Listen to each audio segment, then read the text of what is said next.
আমি এখানে বোর্ডে ট্রান্সফার করে নিয়েছি। বানাবো ওলকপির তরকারি, তার জন্য এখানে আমি ওলকপি নিয়েছি। এটাকে ভালো করে ধুয়ে ছুলে কেটে নেব। যেখানে আমি ওই ওলকপিগুলোকে কেটে নিয়েছি আর আলুগুলোকেও কোট করে কেটে নিয়েছি। এখানে আমি একটা টমেটো, একটা পেঁয়াজ, লঙ্কা, আদা, একটু রসুনকে মিক্সি বলে নিয়েছি। এখন এটাকে আমি আস্তে করে পেস্ট করে নেব। আলু আর কপি কাটা হয়ে গেছে, মশলা পেস্ট করা হয়ে গেছে। উপরে আমি একটু জিরার গুঁড়ো দিয়ে দিয়েছি আর এখানে তেল বসিয়ে দিচ্ছি। তেল গরম হয়ে গেছে, এখন আমি এখানে দিয়ে দেবো তেজপাতা সম্বারের জন্য। তেজপাতা, অল্প পরিমাণ জিরা ওদের দিয়ে দেবো কেটে রাখা আলু আর ওলগুলোকে ভাজি করতে। তার মধ্যে একটু লবণ আর হলুদ দিয়ে ভালো করে একটু ভেজে নেব।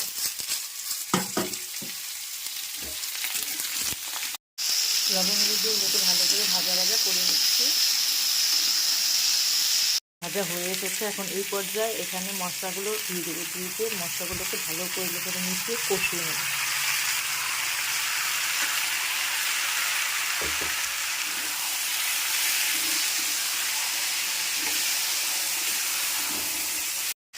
এই পর্যায়ে এটা খুব সুন্দরভাবে কষে এসেছে, মশলা থেকে তেলও ছাড়ছে।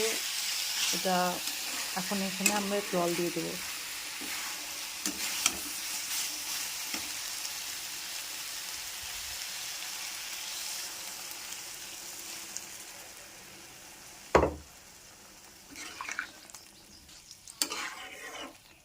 এখন এখানে অল্প গরম মশলা আর অল্প কসুরি মেথি দিয়ে ঢাকা দিয়ে দেবো সিদ্ধ হওয়ার জন্য ভালোভাবে।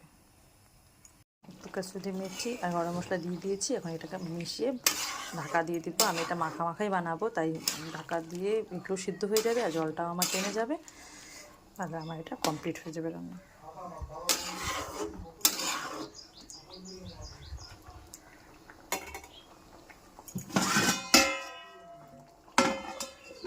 আমার তরকারি কমপ্লিট। দেখতেই পাচ্ছেন কত সুন্দর হয়েছে দেখতে, একদম মাখা হয়েছে। আমি এটাকে ভাতের সাথে সার্ভ করবো। ভাত, রুটি যে কোনো কিছুর সাথে এটা খাওয়া যেতে পারে। একবার আপনারাও বানিয়ে ট্রাই করে দেখতে পারেন, খুবই টেস্টি হয় খেতে। আমি এটা ভাতের সাথে সার্ভ করবো।